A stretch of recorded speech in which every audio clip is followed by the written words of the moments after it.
All right, brother. Ryan Pope, we've done it. You've made it. You have a voice. You have ears. Welcome to the podcast.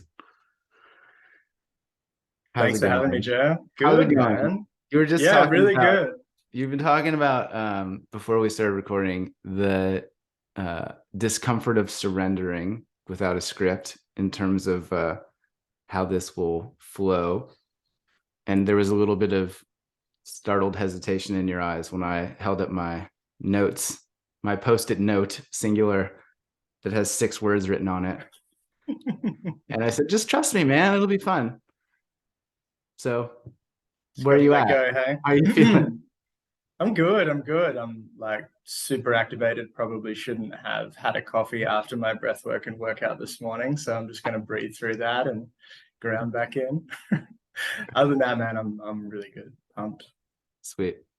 And for those listening that have no idea who Ryan Pope is, like who are you? How do you describe yourself? What's your what's your deal, man? Man, it's it's a hard question to answer at the moment. I'm heavily transitioning and exploring, and for such a long time, I feel like all I would consider myself to be would be like a chiropractor. But in the last couple of years, um, just doing my own journey and self-discovery, it's really opened my eyes to how much, with the principles that sort of I want to teach my patients, which is to move well, eat well, think well, and just have a holistic perspective on their healing. I realized that my own emotional well-being and nervous system regulation wasn't as good as it could be. And that journey for me really opened my eyes to how much people's emotional bodies and relationship with themselves interfere with their ability to heal their physical body or just live a really happy, vital life.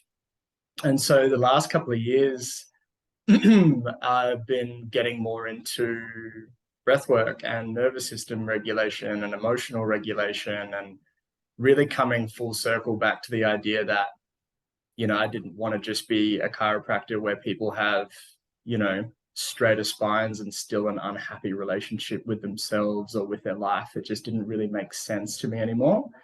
And so I don't really know what I'd call myself. I am a firm advocate of vitalism, which is the philosophy that the body is a self-healing, self-organizing, self-regulating intelligence system, and that we just need to align to working with that and everything that entails, which is, look, feels like a lot, but it's also principally very simple in a lot of ways. Yeah. Where does vitalism come from? I don't think I've ever heard that topic mentioned in my whole life. Yeah, wow.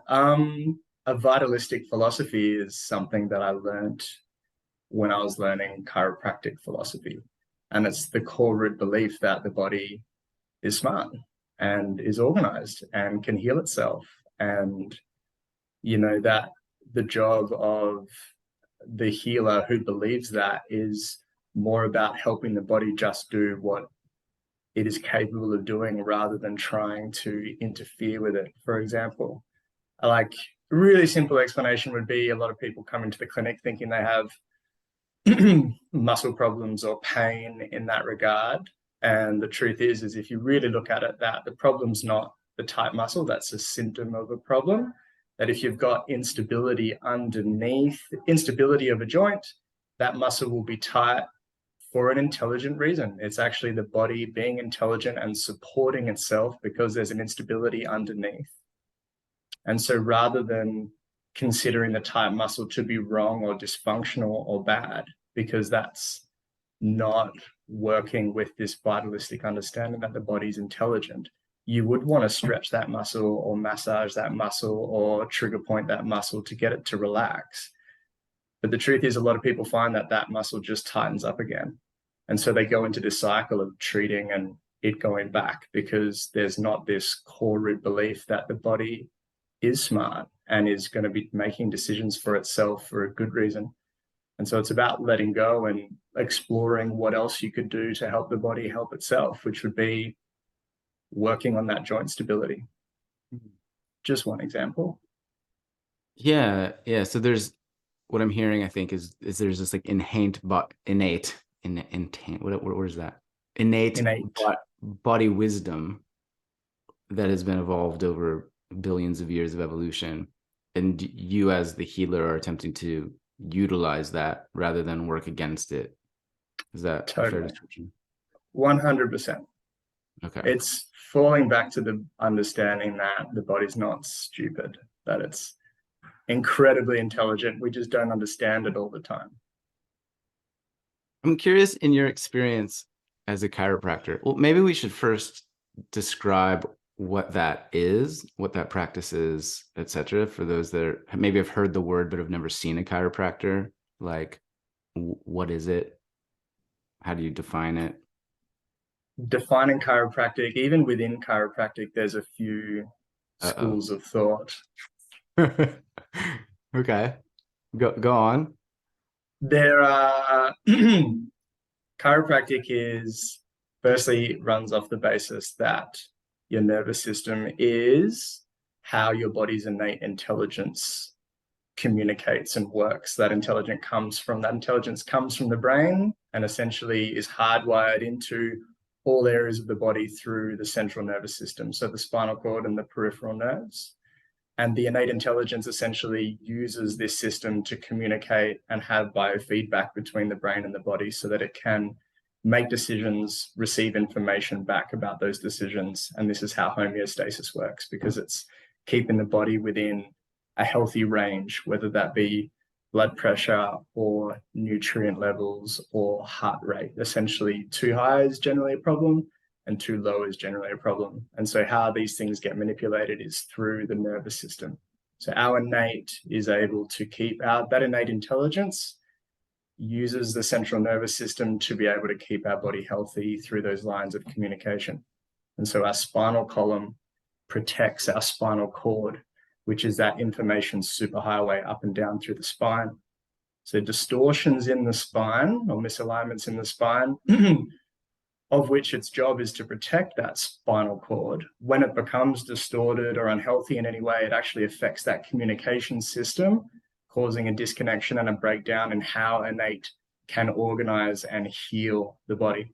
And so it's really just about finding those misalignments causing neurological blockages and helping people understand why they're there and how to help fix that. And so that's a very physical perspective on keeping the nervous system healthy. But in the last couple of years, there are neurotoxins and thoughts and beliefs. So biochemically, we also affect our central nervous system and affect how that innate intelligence works. And emotionally, we can affect our nervous system and affect how that innate intelligence works. So while a few years ago, I was mainly just concerned with physically keeping the body healthy by keeping the spine open and the nervous system working well, now I think biochemically and emotionally, it's got to be a part of the same conversation. Because if you're only addressing one of those three parts, again, if you've got a slightly straighter spine and you still speak to yourself like crap and don't sleep, you're still going to be pretty unhealthy and pretty unhappy. Have you seen examples in your practice or in your clinic where clients have had emotional traumatic experiences that have led to physical ailments, etc.? Is that common? Absolutely. To be honest, the more I've become aware of it, the more I see it all the time.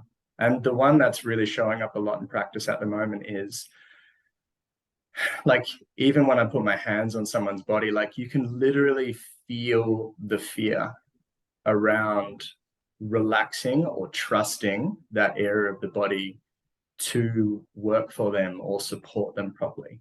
And so they're in this fear pattern of contraction where they don't trust their own body or their hip to work properly. So they don't even put weight on it anymore, which causes them to cause a center of gravity shift and create more problems. And a lot of the time, you know, the body's not going to heal in that contracted state anyway. So simply going through a process of helping them trust their body, helping them relax their body and use their body incrementally more, you see it change way faster than soft tissues would be able to heal. way faster than you're talking about normal musculoskeletal or tendinous healing patterns. They'll be able to weight bear and walk and change more. And it's more to do with their mind and their belief about their condition rather than their condition, which has been incredibly powerful to see lately. And as a chiropractor, how do you decipher that process and then decide how much attention or energy to give to that psychological, emotional space versus the physical, symptomatic reason that they're there? The truth is you can only, like, how you identify is pretty intuitive a lot of the time, especially if you adjust an area physically and it just keeps coming back. If that pattern isn't being disrupted by a physical intervention, I would look at what emotions could be playing out. Really, basically, I'm really noticing it's just a lot of fear or not trusting that their body can do what they're supposed to do, so they don't use it, so it doesn't get better. But even when you put your hands on someone, you can feel like dis-ease in that area. You can feel heat, you can feel hardness. You go to touch it and their body will move or jump. Like, there wouldn't be like one key indicator that you could say where this is actually in play.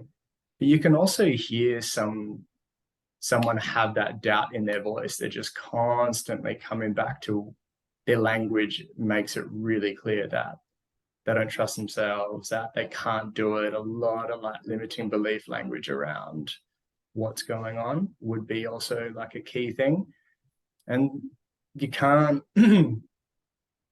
these things are typically not fixed in the logical mind. So just explaining to someone that it's okay is typically not necessarily the way. But I find guided somatic practices of breathing and relaxing and doing a body scan, more just getting them to have a bit more of an awareness, or even just exploring movements with curiosity rather than having it stuck in their head that this doesn't work. Getting them in a supportive way on the floor to potentially not overdo anything and help them explore what their body's capable of can open up those doors. I've found a lot of it will come with relationship with self. So most of the time, helping people, encourage them to have a routine of connecting with their body in their own time, in their own space, in a comfortable way, opens those doors pretty well. Yeah, imagine if there's a client that comes in and they're in a lot of pain and they hate their body and they also don't believe that it'll ever be any different, then it's going to be very challenging for that person to influence change and heal. I would argue impossible. If they don't, like, whether you believe it's possible or not, you're right. Yeah, interesting. Okay, this might be just a radical subject change, but you were talking about body wisdom, trusting the body, the inherent vitality within. And I know recently, well, somewhat recently, you became a dad. Yep. And you had a home birth. And I imagine your life has radically transformed as a consequence of that series of events. So radically. Understatement, underlined and in bold, your life is different now.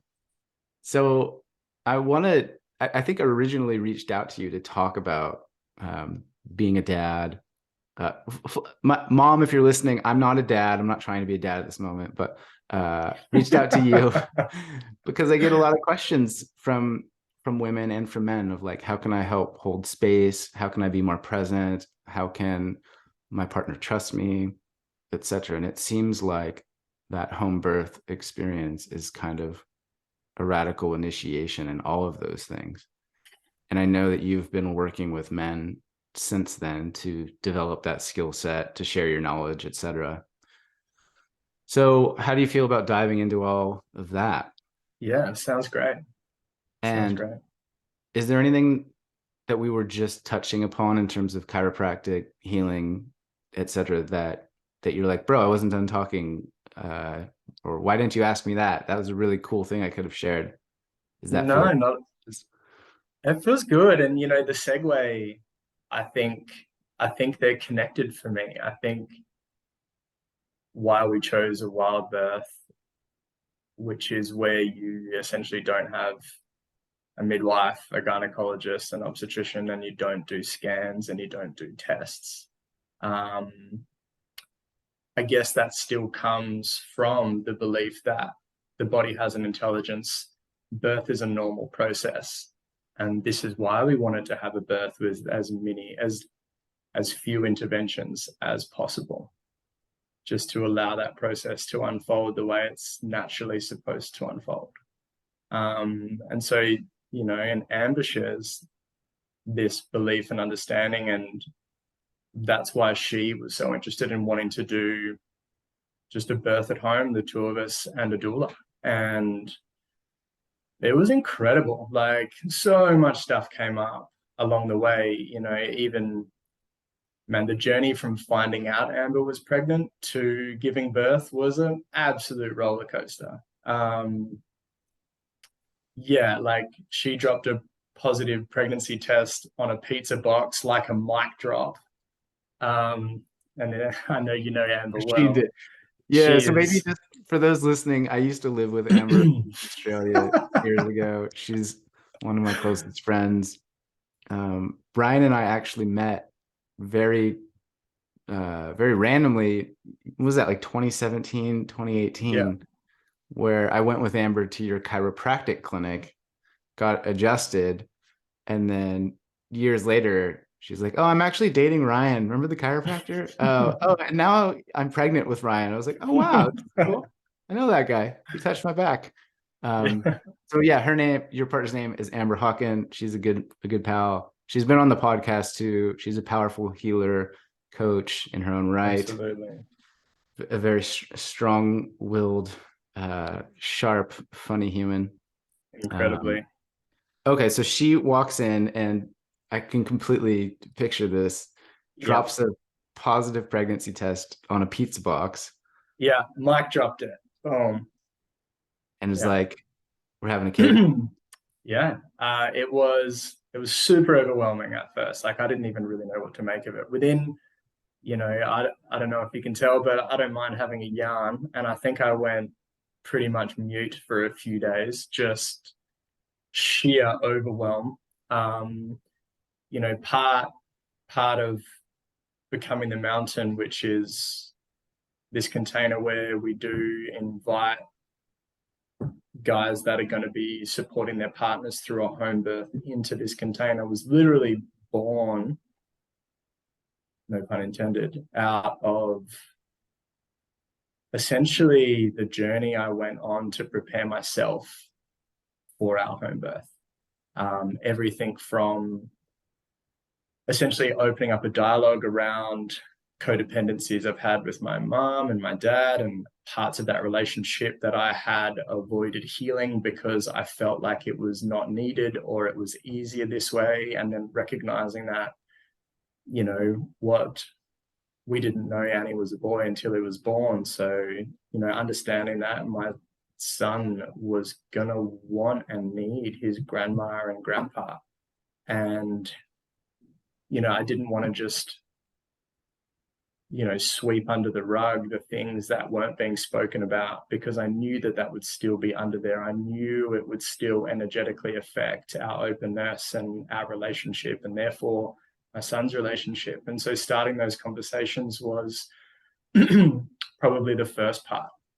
And that was a lot of my freeze response. It was, holy crap, like, I don't know what to do. You know, my relationship with my own parents, if you kind of extrapolate that down, I didn't want that to happen to us. And, you know, all the cyclical thoughts around, fuck, like, am I ready to be a dad? Like, you know, you almost immediately, and this was another lesson, you know, I jumped into provide and create security mode almost immediately. As Amber was going through morning sickness, I was just quite subconsciously pulled out the door into work to I don't know, put $1 million in the bank account. I didn't even have a number in my head. I just knew we needed more security, needed to provide more. And, you know, it's not an uncommon feeling for blokes to get, is my understanding. And learning to work with those emotions, which a lot of them are trauma responses, but a lot of them are very primal feelings, and learning how to relate with your partner while navigating these new things for the first time, where no one really gives you the heads up about what to expect, was the start of that journey. Yeah, it was big. Yeah. And tremendously healing. Like, you know, my relationship with my mom and my dad, while it still has ups and downs, is a lot more open. A lot more is said in a loving, open, caring way than it was in the past, where the truth was things just weren't being said. Yeah, good for you, man. It's brave work. And imagine very confronting to realize all of that at once. And so when you began to go out into the world and look for support or resources around all of this stuff, what was that process like? A little difficult at first, knowing where to go, because at the same time, you know, you want, deciding to do like a home birth or a wild birth at home is a pretty triggering thing for a lot of people that don't understand why we would want to do something like that. So it immediately limits you in ways to where you think you can go and be acknowledged, supported, and accepted in your decision, as well as getting that support that you need. Maybe you could dive into both sides of that. So for those listening that might not know, like what's the pros and cons of a wild birth? Is it like, oh, you're irresponsible, you're risking the health of your partner and baby, you're a bad parent already, you're an idiot. Yeah. Versus that's hippie woo-woo magic, that won't work, or what's Well, the two sides of the coin is, you know, it always comes down to, most people just want their baby born safely and healthy. And so both sides of the fence feel it is safest and feel it is healthiest to either be inside the hospital or outside the hospital. And it's fierce, man. It's fierce, as I'm sure you can imagine. There's some pretty strong opinions and beliefs on both sides of the fence, and everyone thinks their decision is right. And it's really, you know, the truth is there is no right or wrong. It's a choice that you make for yourself based on the life that you want to live and the family that you want to have. And really having this conversation both ways, and having this conversation with patients that have different beliefs that still want to ask me from my perspective. It's really important to know that the safest and healthiest thing for a baby is a stress-free mother that feels supported in her decisions, and a father as well at the end of the day, because that's the unit that the baby is going to be loved by and grow up with. But yeah, very strong opinions on both sides of the fence. Like, you know, there's so much to this, Jay. Like, at the end of the day, it's what you understand to be true and what you believe. But I feel like there's a lot of conditioning around birth is more normal in a hospital. And I would challenge that all day, every day. I would say 99.999% of births in the animal kingdom, dating back to the beginning of birth, has happened outside of a hospital. And perfectly safely as well. And that's what we chose to do. And we weren't anti going to the hospital if that was what was required. But that decision was going to come down to Amber and how Amber felt she was going and how Amber felt the baby was going. We were trusting her intuition first, rather than timing contractions or measuring dilations, because that can be, like anything in the human body, there's always a range of normal. And if you assume that the body is intelligent, it can be making those decisions for a very good reason and for the safety of the baby and the mother as well. And we can't always understand what that's going to be. So trust is where you've got to fall back to in that realm. Mm. Mm. And you had a trained professional with you We had throughout a as well. Yeah, we had a doula. So she's essentially non-medical birth support. Mm. Yeah.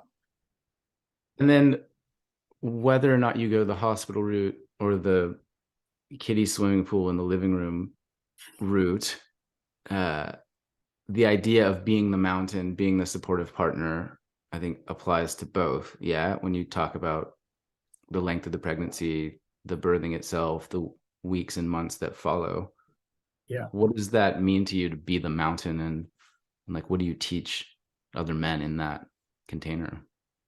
So first and foremost, it's for those wanting to support their partner for a transformational experience, because, you know, she's becoming a mother, you're becoming a father. It's a huge rite of passage to birth. There's so many correlations to parts of her dying and being reborn as our baby is being born, and it is uncomfortable. It is, for some, yeah, actually, I can't say it's uncomfortable for everyone. People have orgasmic births, where they just have this tremendous, overwhelming, euphoric, orgasmic birth the whole time. That is something that happens. So you can't just assume it's always going to be painful or uncomfortable. But it's supporting her in that. And because there's a lot of discomfort involved and pain involved and potentially blood involved, there can be, like, a lot of guys can struggle to not try to fix that, not try to help their partner avoid any of the discomforts that are a normal, natural process of birth, and part of why it's such a transformative thing for mother and baby to go through. There's a lot of people in the home birth world that say that when you're taking away people's pain and you're using epidurals and you're intervening in a lot of ways, that it's disempowering for the mother. And part of that transformative experience is her trusting herself to go through that process. And so it's becoming the mountain is helping your partner feel supported that she can do this, and that she's powerful and strong and has the capability and the biology that is able to do this without fear or without intervention or the need for other people's judgments or eyes or hands to be involved. Mm. And How much so of that? it's Go ahead. So it's learning how to process your own fears, so you're not literally coming into the birthing space as a man worried, scared, fearful, contracted, controlling, is a big part. Because when you bring that kind of energy into the birthing space, it creates more fear and contraction and can interfere with that birthing process, as opposed to having love, trust, openness, ease, relaxation, which is a big part of when you look at birthing techniques. It's a lot of breathing, it's a lot of toning, it's a lot of positions that open the body up and open the pelvis up in different ways. And it's more of a letting go and allowing rather than a doing. So it's way more feminine than masculine at its core. And so it's supporting your partner through that, not, and understanding she doesn't need help in a way besides love, support. Do you know what I mean? It's that process of non-interference, but also being there for her subtly, if that makes sense, because she can't always ask for what she needs, especially when she's like going through contractions and things like that. So it's cultivating a presence that can help cultivate the awareness to understand what she might need at any point in time. And so there's a lot of sitting with discomfort. There's a lot of sitting in silence and becoming more aware of the emotions in your body.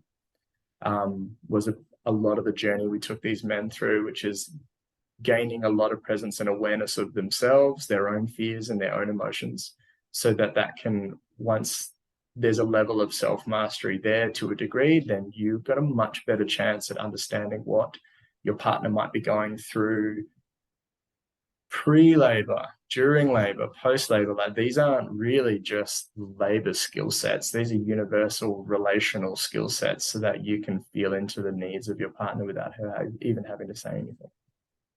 It's almost like a Trojan horse of sorts, where you're saying to these people, hey, I'll help you with this skill set to help your partner during birth, but actually this is the core life stuff that you're going to need forever, and likely would have been taught historically in different cultures way back when by elders and mentors and stories and lineage, but we've lost all that. Unfortunately, yes. Yeah.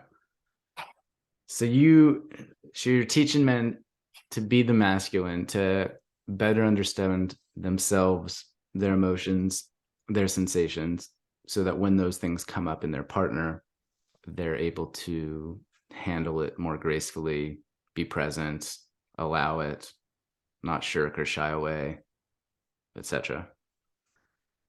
That Yep. sounds very fundamental to a lot of the things I've heard from other guests about relationship dynamics as a whole, in terms of masculine, feminine, effective communication, managing your emotions, presence, trust, all of it. This just seems like a very heightened version of it. Yeah. Yeah. It is literally, it's all the same. When I talk with other men's coaches and people deep in men's work, it mirrors one another incredibly well. You know, in the birthing space, just like, you know, men will typically hold the masculine pillar in a traditional kind of relationship like that. And so in terms of what your partner's going through in the birthing space, she's going to be more feminine in that way, in that birthing space, than probably ever before. Like, it is wild and chaotic and open and surrendered, and that's really where you want it to be. If you think about the feminine as like the creation of life, literally doing that in that moment. Yeah, it's literally, it's still hands down the craziest feat I've seen a human do. is a 40-something hour home birth. Our son was 10 pounds. Like, he was posterior, like all the things everyone says you can't do at home and you shouldn't do at home, Amber did at home. Yeah. You're just like super proud and brag about it now. She's just like, Unbelievable. Unbelievable. Literally unbelievable. yeah. Yeah. Still can't really fathom it fully. Yeah. Yeah. Yeah. It's cool, man. Mm. That's just crazy. Where do we go from here? Like, in terms of topics or ideas that are related that we haven't touched on just yet? Are there things that you want to share? One thing for me that comes to mind, and I'll just kind of drop this like a pregnancy test on a pizza box, is I I interviewed Stephen Jenkinson on the podcast, and he talked about how the way that you die is your last act of parenting for your child, and that you're being an example for them for their death, and that when they die, they'll think of you. And so it is the last act of parenting. And it strikes me as everything that you're describing here, months or even years pre-birth of the child, perhaps might be considered as the first act of parenting, right? And so for someone listening, it might be having that conversation with your own parents is actually you being a parent. It's your first act of parenting. You're starting to heal the dynamics. You're laying the foundation. You're building relationships and trusting yourself, etc.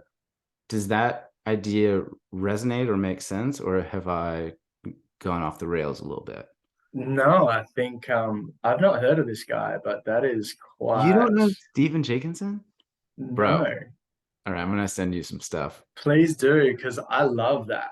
That's incredible. And I think the first the first environment your baby is born into creates an imprint of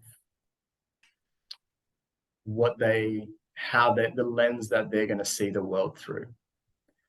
Like, our perception of reality is always filled in to some degree based on the memory bank of how we think the world is. And so the first 7 years is the most imprintable part of your child's life. And if you think about the first emotions that your son or daughter are born into, are they born into love? Are they born into calm? Or are they born into fear? And this is part of why we wanted a home birth. We didn't want fluoro lights, buzzing machines, doctors on a timeline. Like, this wasn't the birth that we wanted. This wasn't the first experience of the world that we wanted our baby to have.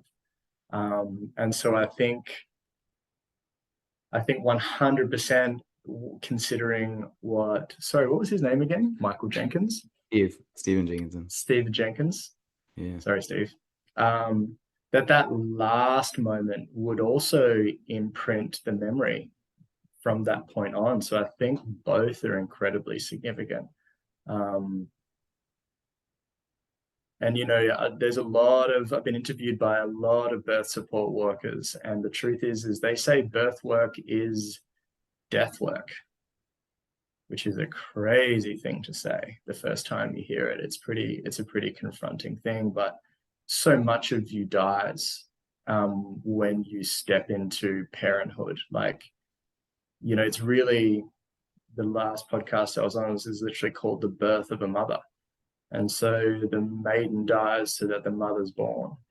And essentially so many parts of who you think you are and who you thought you wanted to be change when your baby arrives. And there's a lot of the death of the old and death of parts of yourself as you're being born into a new stage of your life, born into leadership in a way. You know, you got to lead your family.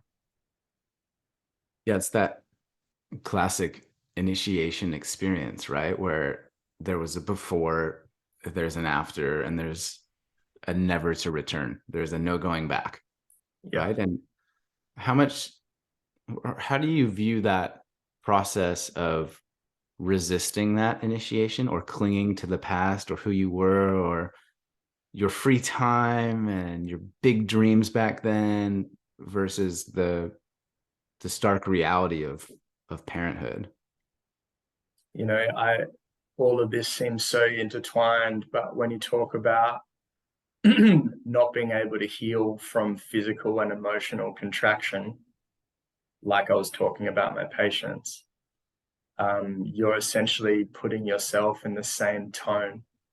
So if you're clamping on to how things were and can't accept the reality that's being birthed in front of you, that contraction creates disease in the body, and it'll stop you going through that healing journey, that transformative journey, and you essentially stop evolving and you stop changing and you clamp down, and it literally creates blockages physically, emotionally, and chemically in the body. Because when you clamp down like that, it's a stress response.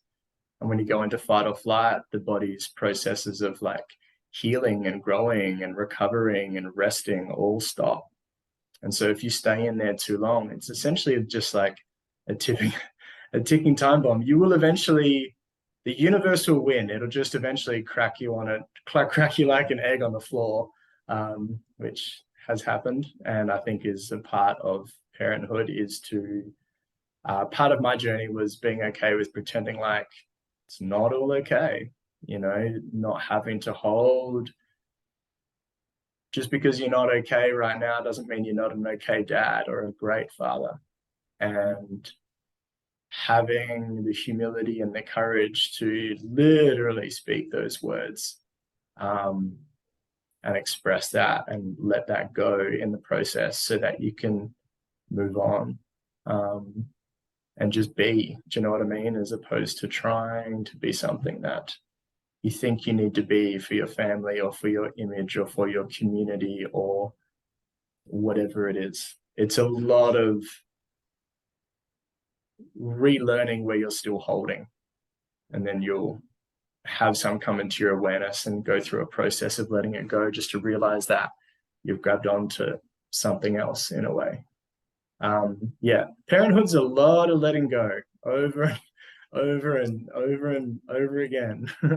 And like, it's so easy to, for me, not, I really don't want to be misinterpreted here, because there is like a fullness and a level of gratitude that I have never felt before having a family, and watching your little boy interact with you or grow teeth or all the things, even trip over and give himself a black eye, which he has at the moment as a 9-month-old.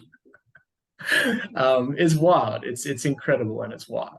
And even though there's a lot of, I think I find myself gravitating towards wanting to speak words around what difficulties are, because I want to normalize speaking about what can be hard about parenthood, because so much of my struggles have come from trying to deny or avoid or step around or bypass with breath work, or like literally you just like fucking relax. It's okay. Let it unravel. It's it's actually easier. Um, Yeah, I appreciate your honesty with all this too. And I was just thinking how boring a podcast chat would be of like how much I love my child and how adorable his teeth are and oh my God, his toes and this is all the bliss and love and blah blah blah. And it's like, well, that's great. But I find mm, it, I think, much more helpful to hear the kind of shadowy, dark underbelly side of things because I think it's more real and perhaps more grounded in reality. yeah. And well, another question I had was, how did you navigate the internal dialogue of self-judgment, self-criticism, like I'm failing as a dad Yeah. versus the, hey, this is my first time I've ever done this and I'm doing good and I'm learning and, chin up, man, you're doing all right. Yeah.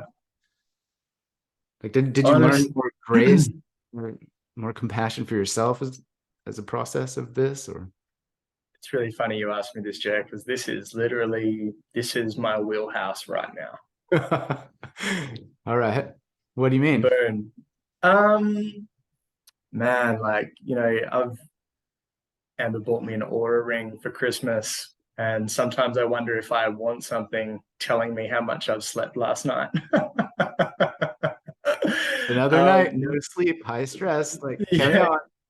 Well, I just, I look at how Amber and I used to communicate with each other before Annie, and man, we navigate some really difficult stuff with ease. We've got a long friendship before our relationship, and our ability to communicate was pretty strong. And when you mix in factors like kids and a lack of sleep, and still got, I own a business, so does Amber, so that stuff doesn't just stop either. Your I say my ability to regulate has been a fraction of what it was. And I've found myself far more reactive than I've ever been. Like, when it's bad, I can barely even hold space to hear what Amber's struggling with at any given point in time without feeling responsible, feeling like her struggles are a reflection of my inability to provide structure and support. And the journey of like having that ego and inner critic arc up in that moment, and me just wanting to deflect, defer, and feel good, has definitely been a point of tension that we keep revisiting, because a lot of the time it's owning that you need to take enough space to regulate enough so that you're not on the brink of overflow and overwhelm at any given point in time, so that when something does arise, there's some space and capacity there. And it's honoring that fatherhood has a different pace. It's slower. and I don't usually like going slow. You know, I sat down to do, I call it my manifestation at the beginning of every year, just write down everything that I want to bring into the world. And I looked at last year's, and it's almost like the headspace that I was in when I wrote it, thought that fatherhood was like a part-time 4-hour job. I had this like list of all these things that I wanted to do. And I wanted to you know, I typically love having some big goals, and I literally read this thing and I was like, I should probably copy and paste this whole thing into this year, because I don't feel like I did any of that, except honestly, like really in reflection, the personal growth just didn't look like how I thought it was going to look like. You know, you get what you need, not what you want, in those really huge times, those transitionary times in your life. And I can really truthfully say the development has been huge, even though it hasn't come with the like traditional kind of like accolade and feeling really like rewarded from your efforts in some ways. But it's a lot of apparently that's a lot of parenthood, man. It's you know, it's giving without the needing to receive. It's just surrender, loving service for your kids and for your family. And it's not all it is, but it's a big part of that. So the challenges have been, they've been real. Honestly, this is like, last year was definitely the hardest year of my life. Definitely. And the most rewarding year of my life. Definitely. But yeah, it feels raw shedding your skin like that, and continue, just you do. I found myself getting tired of feeling like, whoa, I just got to keep stepping forward. Like, when does it end? You know what I mean? And I'm familiar with that vibe too, of throwing a little temper tantrum and complaining and be like, I'm tired of growing. I'm tired of new levels. I'm tired of new things I'm learning about myself. When is it going to be easy? And the universe just looking down at me, like flicking me away with its not right now, motherfucker. Like, yeah, straight into the fire again. yeah. I am so happy to like share vulnerably about these things. And again, I don't want to give a tone of not being grateful or not absolutely being here for it. Do you know what I mean? Like, I think the thing that I've learned more than ever is like, it's okay to completely unravel. In fact, I reckon it's the fastest way to reset, is to just let it all unravel. Be humble, you know, take responsibility for your role in what wasn't working, show some awareness around it, and just speak what's going on for you, rather than, you know, historically I would just put my head down and try to fix it, as opposed to communicating what we need as a unit and how that needs to look. I think I'm still kind of getting used to being a part of like a family. I'm an only child, lived alone, moved out of home young. You know, it's still transitioning in there. It's slower, and you need to move as a unit. Yeah, there's just so many lessons. Hey, it's like I could talk to you for 6 hours. Like, oh, we haven't even touched on this. I haven't even touched on this. What is your, like, do you have rituals to help you unravel? Like, when you used that phrase a moment ago, are you talking about in the moment to allow yourself to feel and be seen, or are you saying go away, figure yourself out, or both? I typically, when it's both, yeah. When it's really messy, and one thing I've really noticed is that when the unit, you know, when your family doesn't have a whole lot of capacity right now, like when everyone's tired, I find for me it's better not to, use your partner as a sounding board to process for your clarity. That is an energetic black hole when you guys are already on the edge, if that makes sense. Like having a group of bros, not anyone really, that can hold space for you to verbally just vomit all the emotions out. Because the truth is that it's always so confusing before it's spoken. And I always like to say, you know, if you don't even know where to start, just start, because the end of the sentence will be more clear than the beginning, and the second will be more clear than the first, and you're already on your way.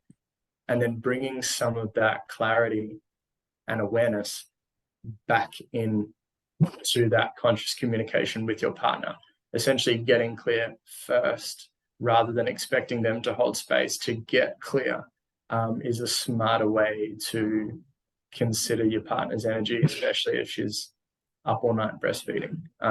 Really having a support network outside of the family is pretty essential. As far as unraveling, exercise, vigorous, intense exercise. That's your And medicine. can be for sure. I think part of becoming pretty dysregulated in this last year has been my mind telling me, because, you know, part of this as well is like, I'm always really big on healing and growth and recovery. All is parasympathetic. Like you need to be in a resting, recuperative, rejuvenative tone if you want to heal and you want to replenish.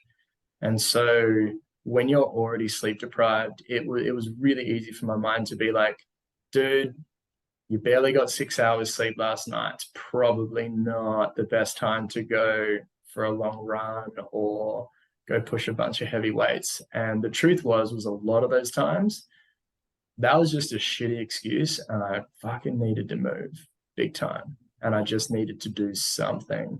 And I think it's easy. I say this, sometimes people receive this strangely. Fatherhood is a really good excuse not to do shit. And while we should all have compassion for ourselves because time and energy is definitely not as plentiful, it's not a good reason and it's not a good excuse not to take care of yourself and not to do those things. Or if you don't want to operate here, it's not about not operating at all that day. It's about bringing it down to here, being more presently aware with your body's needs, stopping when you need to, but definitely starting. Breathwork is great for unraveling. Anything expressive for me. So if it's like moving my body or an ecstatic dance or doing breath work or ice baths. Ice baths are a great way to surrender, man, because you can't really win. Eventually you have to let go. Yeah, I wrote a while back, nobody has ever won a fight with reality. And it seems like those things that you're mentioning there help you to remember that very crucial fact very quickly. Yeah. I feel The like other thing, old. It's like, a lot of, it's hard to be very angry when I'm very cold and hate my life. Yeah. Like cold showers too, fundamentally. It's like, oh, you're really angry right now? Like go jump in the cold shower and just stay there until that anger is cooled off. Like it will happen eventually. Absolutely. I think it's also a process of you can't be in your head and lift real heavy weights. You can't be in your head and be in an ice bath. You can't be in your head and dance. Like it's like I think a lot of our inner turmoil happens here. And so it's just having a regular process of guiding yourself back into your body. You know, as we said before, like that your mind will take your perceptions of what's happening and add its own flavor based on everything you've experienced up until this point. And so the more you can kind of become more intimately presently aware, you're going to get a much better read on what's actually happening around you and what's happening for you. And then what you do from there is coming from a much clearer perception than it is you feeling peppered by the constant cyclical crap that spins in your head. Because when you operate from there, you're going to operate from that contracted place, that feeling of I'm fucking up or I'm not enough.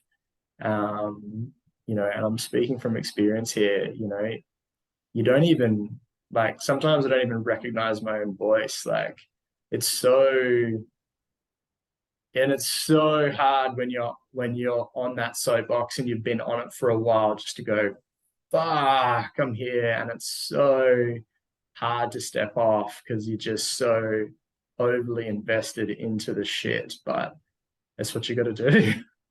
Yeah. Yeah. Well said, man. Anything else that we haven't hit upon that you're chomping at the bit to say? Mm. I mean, we've talked about quite a lot. Yeah. Mate, your questions have been great. Nothing springs to mind. Cool. Where can people get more of Ryan Pope? I know you're on Instagram. Yeah. You have a chiropractic clinic on the Gold Coast of Australia. Anywhere else? No, I'm really like I've been, you know, I only really started posting on social media about a year and a bit ago.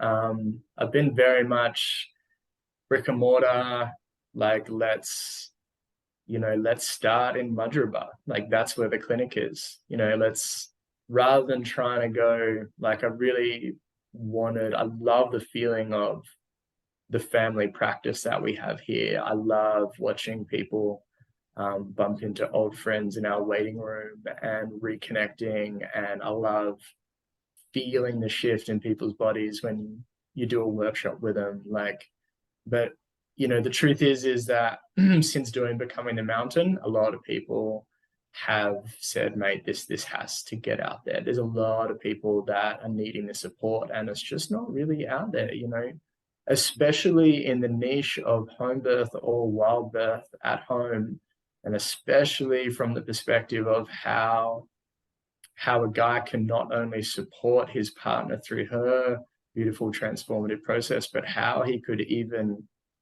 support his own transformation through that rite of passage isn't something that I think is spoken about a lot. And so, yeah, Instagram, Linktree. If you are interested in anything to do with Becoming a Mountain, there's like a sign up sheet on my Linktree if you're interested there. Or just say, hey, just message me if you got any questions. Like, it's all good. And then are you and Amber still doing in-person events at all? Or are you helping Yeah. others, or what's the Alchemy will be doing several alchemies this year, which is an in-person 4 or 5 day retreat somewhere in the hinterlands between Byron Bay and Gold Coast, typically. Um, yeah, I mean, that is so much of the skill sets for Becoming a Mountain and a lot of those regulation practices that I've talked about. I feel like I really took a deep nosedive into it through Alchemy. I think Alchemy really birthed a lot of this for me and a lot of what Becoming the Mountain is, and just watching people come home and transform just simply through self-acceptance has been one of the most mind-blowing things for me to watch in the last couple of years. And, you know, I think that was definitely the instigator for me to be like, holy crap, you know, 11 years as a chiropractor, and I had like when it hit me like a ton of bricks how much people's emotional bodies and lack of self-love keep them from having the physical body that they want and the spine that they want and the life that they want and the function that they want. Because, you know, if you're lacking in any kind of presence and awareness, or even just that root of self-love, you're not going to do what you need to do to go through that process of healing yourself. And I say it that way because the truth is, you know, the only healer is you. You know, I'm not healing people's bodies. if we go back to that vitalistic principle, is your body knows how to heal itself if the nervous system is being interfered with and they can't do its job. So all I'm doing is helping take pressure off the nervous system to help that innate heal the body themselves. And so truthfully, if someone can't care or love for themselves enough, that's the first blockage, that first disconnect, that first misalignment is an emotional one. And I think if there's any physical ones after that, that first emotional one will still create a blockage and that stress response, which stops people physically being able to heal. You can't heal in a stress response. Your body won't heal if it's under threat. Amen. I think Amen. that's a great way to finish it up, man. And thanks so much for coming on and for sharing so openly. Appreciate Thanks, you. Joe. Love You're you. welcome, man. Thanks for having me on. This is rad. Yeah, man. You're officially a podcast guest now. And I'll see you in Spain in 6 months. I can't February, wait, March, mate. May, June. Yeah. It's gonna be I really hot, isn't it?